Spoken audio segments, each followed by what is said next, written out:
देखिए, ये मैं I don't care about these people. ये लोग उमर खालिद के साथ, कन्हैया कुमार के साथ, ये पाकिस्तान के साथ भी खड़े हो जाते हैं सर्जिकल स्ट्राइक पे। इनका क्या है? ये तो इनका तो यही हाल है। आज इनके तो कार्यकर्ता जाके जर्मनी में पाकिस्तान का झंडा फहरा रहे थे। इनके साथ हमें हामिल है। जाइए, जाके आप यूएन में कंप्लेन करिए, जहां कंप्लेन करना है करिए, केसेस होंगे। और देखिए, बेल पे बाहर आना उसका अर्थ ये नहीं होता है कि आपको एक्विटल मिल गया है और आप बिल्कुल सही हैं। भैया, केस चलेगा। जैसे उमर खालिद भी जेल के अंदर गया था, ये तो उमर खालिद के साथ खड़े थे जाकर राहुल गांधी। भारत तेरे टुकड़े होंगे इंशाल्लाह वालों के साथ खड़े थे जाकर। क्या वो खड़े रहने दीजिए। ये टुकड़े करने वाले हैं और हम टुकड़े नहीं होने देने वाले हैं। कान खोल के सुन लिए जाए, ये जो लोग चाहते हैं देश के टुकड़े हो, नहीं होने देंगे। बस अब ऐसे ही 303 सीट मिले हैं। क्या हमें? बोलिए सुप्रिया जी। रोहित जी, हाँ, ये गद्दार, ठीक हो गया। ये गद्दार सेंट्रल है, गद्दार सेंट्रल टिके हुए लोग। आपने रख ली अपनी बात। अब उन्होंने पाकिस्तान से पैसा लेके यहाँ के चिल्लाते हैं कॉमेडी सेंट्रल। बोलिए सुप्रिया जी। रोहित जी, मुझे ऐसा लगता है आपका एक सम्मानित प्रोग्राम है, ये कॉमेडी सेंट्रल नहीं है। बेवकूफी की बातें यहाँ पर करने का कोई मतलब नहीं है। मेरा बेवकूफ आप हैं, आप जैसे लोग बेवकूफ है जो देशद्रोहियों का समर्थन करती है। तो अगर यू आर बेवकूफ। ये क्या होता है रोहित जी? हम ध्यान से सुने और बीच में चिल्लाना ये शुरू कर दे। नेम कॉलिंग मैंने बिल्कुल शुरू नहीं किया। नेम कॉलिंग किसने शुरू किया? क्यों अलाउ किया जा रहा है नेम कॉलिंग? मैं भी नेम कॉलिंग कर सकता हूँ रोहित जी। सम्मानित है तो आप दोनों भी बिल्कुल, मैं शांति से सुना इनकी बातों को। एंड नहीं, she should not take this for granted. अगर ये नेम कॉलिंग करेंगे, हमें भी नेम कॉलिंग आता है रोहित जी। हमको ईंट का जवाब पत्थर से देना आता है।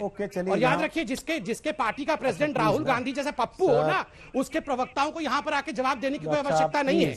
शांति से दूसरों को सुना जाए और नेम कॉलिंग बिल्कुल नहीं किया जाए। मैंने इनको कोई नेम कॉलिंग नहीं किया। शांति से सुने दूसरों को और जवाब दे। अब उनको बोलने तो दीजिए। बोलने दे रहा हूँ, कहाँ रोक रहा हूँ? हो गया ना, अब कितना लंबा शिकायत करेंगे आप? हो गया, आपने अपनी बात कह दी। बोलिए सुप्रिया जी, मुद्दे पर बोलिए। मैंने जो कोट किया था वो आज के कोर्ट ऑर्डर से है। तो अगर जजेस भी गलत कह रहे हैं तो भाई कोर्ट हिंदुस्तान के बंद हो जाने चाहिए। ये मेरा नहीं है, ये तो जजेस ने कोर्ट किया। There is no evidence of violence, there should be divergence of opinion, government की वैलिटी वुंड होगी, उससे लोगों को आप जेल नहीं भेज सकते। ये मेरे कोर्ट किए हुए शब्द नहीं है, ये हमारे संविधान में जो कोर्ट सेटअप किए गए उनके कोर्ट किए हुए शब्द हैं। आप जबरदस्ती देशद्रोही किसी को बोल दीजिए तो देशद्रोही थोड़ी हो जाएगा। देशद्रोही तो वो लोग होते हैं जो गांधी जी के ऊपर गोली चलाने का प्रयास करते हैं और उनको आप सांसद बनाते हैं। देशद्रोही तो वो लोग होते हैं जो गोडसे का जय जयकार करते हैं, उनको पीएम और होम मिनिस्टर फॉलो करते हैं। देशद्रोही तो वो लोग होते हैं जो गांधी के इस देश में गोडसे की जय जयकार करते हैं। तो मुझे देशभक्ति पर इन चाटुकारों से सर्टिफिकेट नहीं चाहिए, क्योंकि इन्होंने तो तिरंगे को 53 साल तक अशुभ मान के फैलाया ही नहीं था। वो तिरंगा जिसमें लिपट कर हमारे लोगों ने शहादत दी है। तो मुझे देशभक्ति का पाठ ये लोग ना पढ़ाएं। लेकिन हाँ, किसानों के साथ आप जो कर रहे हैं, नौजवानों के साथ जो आप कर रहे हैं, बेरोजगार आपने देश को करके रख दिया, उसके जवाब तो ये देश मांगेगा। ऐसे नहीं मोदी रोजगार दो ट्रेंड करता जा रहा है 4 दिन से। आप कितना भी आवाजों को दबाना चाहिए, वो आवाज उभरेंगी, और वो आवाजें इसलिए उभरेंगी क्योंकि ये सशक्त लोकतंत्र है। आप इसको हिटलर का नाजी जर्मनी मत समझिएगा, क्योंकि हिटलर का नाजी जर्मनी ये महात्मा गांधी का देश है। और यहाँ पर बड़े बड़े एक बिंदु मैं रख रहा हूं, दोनों ने अपनी अपनी बात रखी है। अब एक बिंदु मैं रख रहा हूं, हम उस देश में रहते हैं जिसमें एक परियोजना का विरोध करने पर गांव के 9000 लोगों पर सिडिशन का चार्ज लगा दिया जाता है, उनके ऊपर देशद्रोह का मुकदमा दर्ज किया जाता है, और फिर अदालतों को तब भी ऐसी ही टिप्पणियां करनी पड़ती हैं जैसी आज दिशा रवि के केस में हुई है।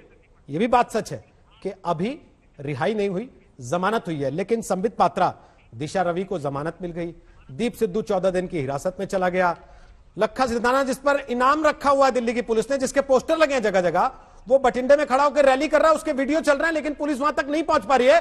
और असल आंदोलन जहां सिंधु बॉर्डर से शुरू हुआ था, उनको कोई पूछ ही नहीं रहा। नरेश टिकैत को आपने सुना, वो कह रहे हैं राजनाथ सिंह जी का सम्मान है, उनको जिम्मेदारी दे दीजिए, शायद 1 घंटे में सुलझ जाए मामला। सरकार ने शायद 1 महीने से बिल्कुल बातचीत ही बंद कर दी कि नहीं, मैंने करने की जरूरत ही नहीं। सारे प्रश्न सुन लिए। अब मैं आराम से जवाब देता हूं बिना चिल्ला चोट के। नंबर 1, आपने जो 9000 वाला विषय कहा, मैं उसका थोड़ा सा आंकड़ा दे दूं। 2012 में 2012 में आप याद करिए कुदमकुलम के केस में एक साथ कांग्रेस की सरकार ने 53,000 लोगों के ऊपर एफआईआर किया, 23,780 लोग एक ही दिन गिरफ्तार हुए, जिनमें 9,000 लोग सेडिशन के केस में गिरफ्तार हुए थे। ये पूरे विश्व में सेडिशन के केस के इस जमाने का कॉन्टेम्पररी टाइम का एक सबसे बड़ा एग्जाम्पल बना था। नंबर 1। नंबर 2, देखिए यहां पर कहा गया कि हमें चाटुकारों से कोई उदाहरण नहीं चाहिए, सर्टिफिकेट नहीं चाहिए। हमें भी चमचों की बात नहीं सुननी है। चमचों के हिसाब से तो लता मंगेशकर और सचिन तेंदुलकर ये ही देशद्रोही हैं। बाकी ग्रेटा थंबर्ग, मियां क्या नाम है उसका, मियां खलीफा और दिशा रवि, ये तो सब देश के सुधारक हैं। ठीक है, मुबारक हो आपको आपकी सोच। तीसरी बात आपने कहा कि ये जो लखा सिधाना है, देखिए मैं पूरी तैयारी के साथ डिबेट में आया हूं। आपने ठीक कहा, लखा सिधाना का गांव भी बताता हूं। महराज गांव में वो कल ऐलान कर रहा था, ऐलान करने के बाद वो मंच पे भी आया। महराज गांव जो है वो कैप्टन अमरिंदर सिंह का पैतृक गांव है। कांग्रेस पार्टी ने उसे रक्षण दिया है। भटिंडा पुलिस के साथ दिल्ली पुलिस की बातचीत हो रही है, क्योंकि कॉन्फ्रंटेशन दोनों पुलिस के बीच में ना हो, ये पुलिस फोर्स चाहती है, क्योंकि कहीं ना कहीं कांग्रेस सरकार नहीं चाहती है कि लखा सिधाना को उठाया जाए। ये बातचीत मुझे लगता है रात तक या सुबह तक हो जाएगी, और जरूर लखा सिधाना जेल के सलाखों के पीछे होगा, ये मैं आपको आश्वस्त कर रहा हूं। देखिए, अंत में आपने कहा राजनाथ जी से बात होनी चाहिए। देखिए, ये निर्णय कोई नहीं ले सकता है। सरकार में मंत्रिमंडल नेता कह रहे थे, हाँ, राजनाथ जी, चॉइस आपका ही है, आप कोई बात नहीं। मैं किसान ना कराएं, मैं किसान नेताओं के लिए बोल रहा हूं। बिल्कुल डिफेंस के विषयों को लेकर आदरणीय राजनाथ जी बात करेंगे, यहाँ कृषि मंत्री हैं, कृषि मंत्री बात करेंगे कृषि विषयों को लेकर। ये थोड़ी कांग्रेस पार्टी है कि अध्यक्ष कोई है, उनके आधार पर कोई और बात कर लेगा, ऐसे नहीं होता। ये आज का विषय है इस देश। ठीक है, okay, last comment Supriya, 30 second केवल। दिक्कत तो यही है ना रोहित जी की, जो लोग किसानों से बात करने का ढोंग कर रहे थे, वो ऐसे किसान हैं जिनके पास 1 एकड़ जमीन नहीं निकली। नरेंद्र सिंह तोमर जी, वो ऐसे लोग हैं जिनको फावड़े और कुदाल का अंतर नहीं पता है, और इसीलिए शायद इस देश के प्रधानमंत्री, और ये दुर्भाग्य है इस देश का कि राहुल गांधी के पास तो बहुत सारे एकड़ जमीन है, इसीलिए वो किसानों की शहादत पर एक शब्द नहीं बोलते, एक आंसू नहीं निकालते हैं। देश 215 किसान मर जाते हैं, उनके खिलाफ कोई तोमर जी के पास जमीन नहीं है तो वो किसान नहीं है। 215 के लिए लखा सिधाना को बचा रही है आपकी सरकार, महापंचायत कर रहे हैं, ये सारे पास बहुत जमीन है। उन 215 के लिए लखा सिधाना को रक्षण संरक्षण दे रहे हैं क्या, जैसा इनका आरोप है?